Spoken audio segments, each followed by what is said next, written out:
Yeah, it's a great environment, great place to play an NFL football game on a Sunday afternoon. Great crowd. I've had my fair share of battles there. Some have come out victorious, some have come out the loser. It'll be a great test for us. You guys shoot the ball very well. You get rid of the ball very well. You want to be more balanced going forward. How do you do it? We want to score points. It's about scoring points. Want to be explosive as an offense.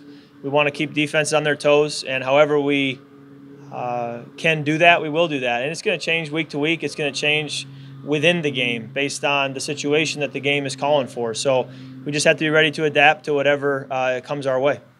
Kirk, you talked after last week's game about feeling the digs. Now, first when you started throwing to them, hey, we're going to be good. But have they been maybe even better than you could have envisioned so far this season? Well, what I like about our first 4 games from that standpoint is we have gotten them opportunities. We've gotten them involved, and that's important. That can be hard to do as defenses start to key in on them and try to take them away. It can be hard, and you can go a quarter, 2 quarters, even a game or two without them getting enough touches. So I've been pleased with how many opportunities they've gotten, and hopefully as the year goes on, we can continue to keep them involved in our offensive approach each week so that they can continue to make special plays for us. Anything show up that you maybe I didn't do any specific intense self-scout. I think we just go back and critique our games and look at where we can be better, where we need to be better.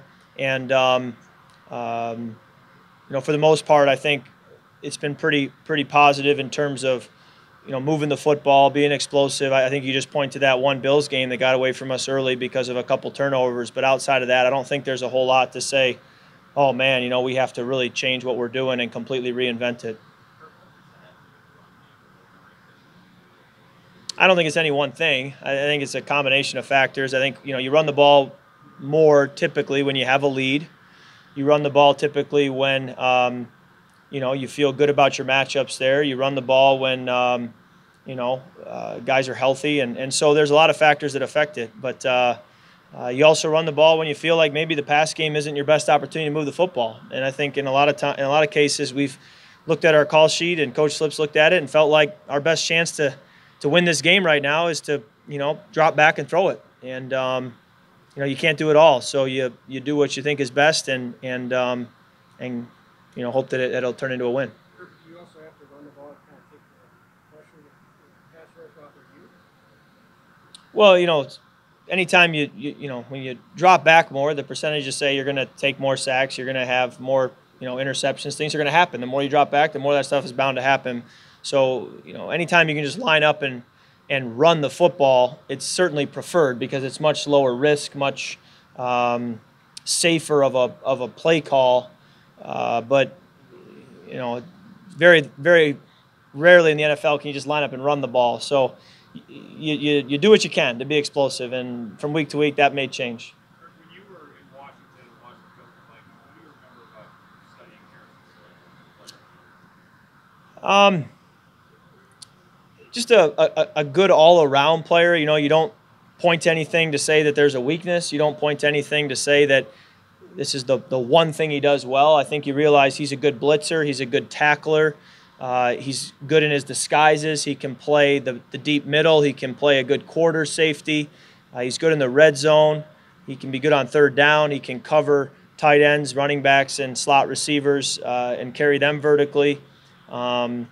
And the longer now that he's played, he just starts to own his craft more and more. And much like a quarterback who's been in the same system for many years, as Coach Stefanski has said, you start to know where the bones are buried. You start to know the way that teams are going to try to beat you, and so you've seen it before, and you're not going to get fooled as easily as you might be as a young player. You have a guy that's that well-rounded, that safety that you're preparing for. How does that make things more difficult for the quarterback?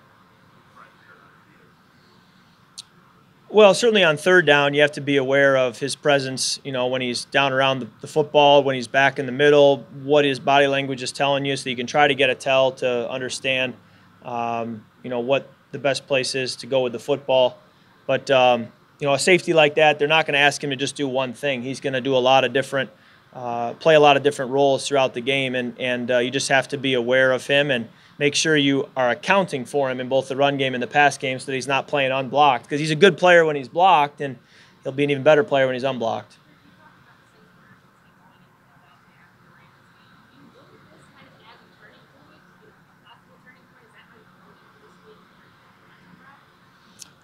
I'm going to sound like a broken record all season long, and I apologize for how boring and cliche it is, but I don't. I just take it one game at a time. I just, go to the next one and say, hey, we got to give our absolute best in our preparation. Can't play the game till Sunday, so I'm going to try to have an outstanding Wednesday, have a great walkthrough first, and then I'll go have a great lunch, and then go have a great practice, and just try to take the next step. And no matter what happens on Sunday, I regroup, study it, try to learn from it, and go to the next week. And so I don't really try to take a storyline out of any one game. I just play the next one and do absolutely everything in my power to try to get a win. Coach Stefanski, I thought had a good line. We were watching film the other day. He said, not all fumbles are created equal. And so the key is to go back and look at the ones that have happened and say, what could I do differently? And then what can I do differently? And the coaching points will always be keep two hands on the football. When you feel like you're going to be taken down, make sure you secure it. And yet you can't give up on plays or get your eyes down at the rush just to avoid fumbles. You still got to be a quarterback. You still got to take your drop, try to step up, try to make plays, be a playmaker. And at times you do that, you're going to risk the occasional fumble. You got to trust protection. You can't drop back expecting protection to be loose, and then you're never going to be able to play. So it's a balance. But I think when we look back at the fumbles, we're going to try to really just focus in on the ones that I can control, that are correctable, and that's not all of them. But I think anytime I didn't have two hands on the ball, anytime I'm running with it and it's loose, specifically the one against the Bills that was punched out from behind, that's the one that really I think I got to be better. My elbow's got to be tighter, ball's got to be secure. Those are the ones that really stand out. But when you're, in the act of throwing, when you're two hands on the ball, trying to see downfield, I think that's a different type of fumble than when you're running and it's loose. I mean, and the one you're referring to against the Rams, I mean, that one was I'm waiting on my first read. I mean, Adam Thielen's my first read. I'm trying to get him the football. I'm not going number 2, number 3. I'm 7-step, one hitch, trying to get him the ball.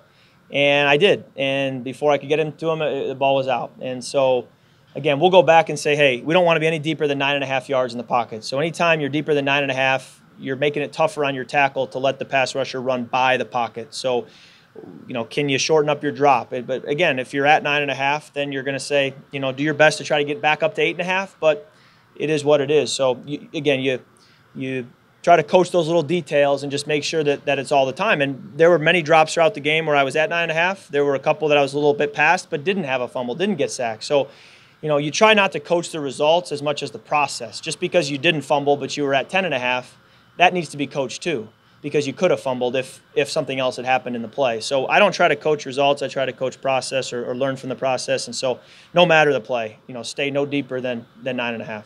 Hey, Kirk, what was the communication like on that 2-minute drive before the half in LA? Was there anything you would have done differently to save some more time there at the end? Yeah, I think looking back at it, you would have loved to have been able to stop the clock or get another play run before we kicked that field goal. That would have been ideal.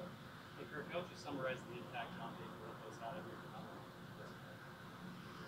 your Well, he's certainly given me a lot of opportunities, and we've been able to be explosive in the pass game, and he's gotten a lot of guys involved as well.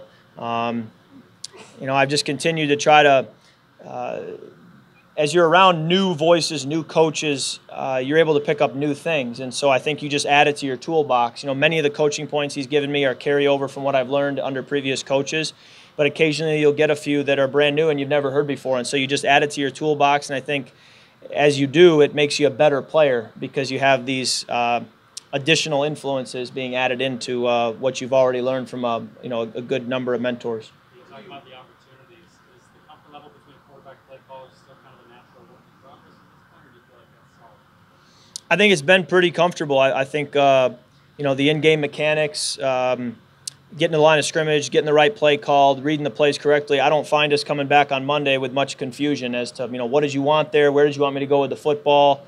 Oh, I misunderstood. There hasn't been much of that, and I think that's a good sign, especially early in the season. And I would like to think that as we play further into the year, that's only going to get tightened up.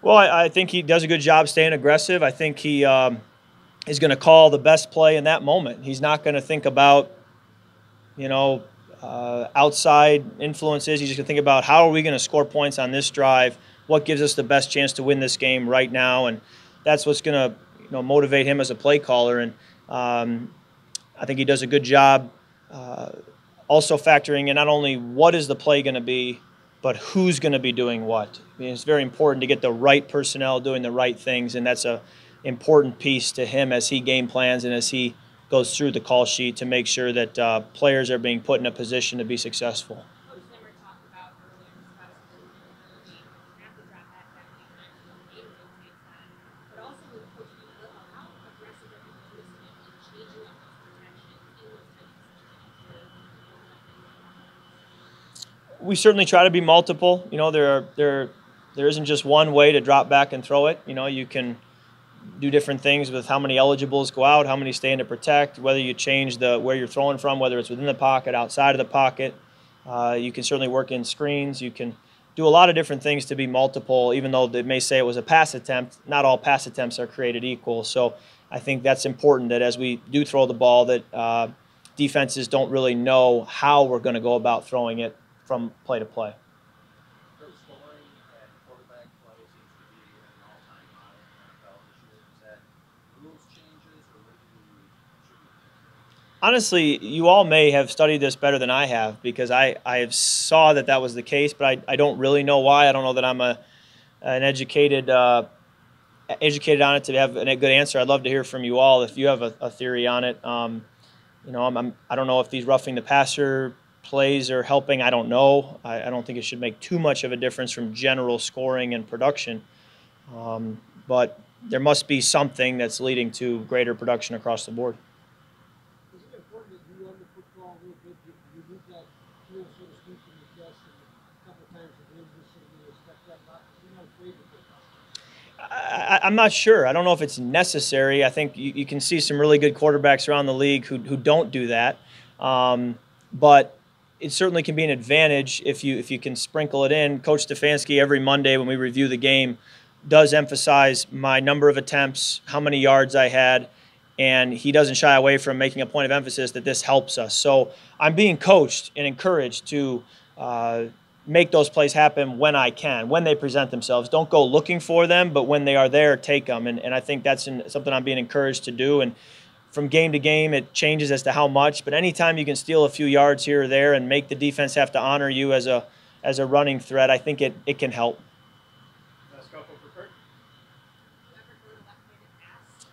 I never have. It's something actually in summer workouts when I'm bored in July, we'll actually work on it just to sprinkle it in and try something different as I'm rolling out just in case. But it's not something I've worked on regularly, and you never know when it might come up. But the guy better be pretty open if I'm going to do it. What do you think of how he's playing? Just a handful of starts. Patrick Mahomes. I haven't watched a lot of tape being he's in the AFC, but based on the production I see in highlights, it's impressive. And I think back to my time as a young player, I certainly wasn't ready to play at a high level like that. I mean, I showed flashes, but to consistently do it and to avoid the mistakes or the critical errors, which so many young players tend to make, I think that's just as impressive as much like the way Dak Prescott was his rookie year. He made a lot of plays, but he also avoided a lot of critical errors, and that's what I think is very impressive for young quarterbacks to be able to do. And it bodes well for him if he can continue to keep it up because you're only going to get better as you get more experienced.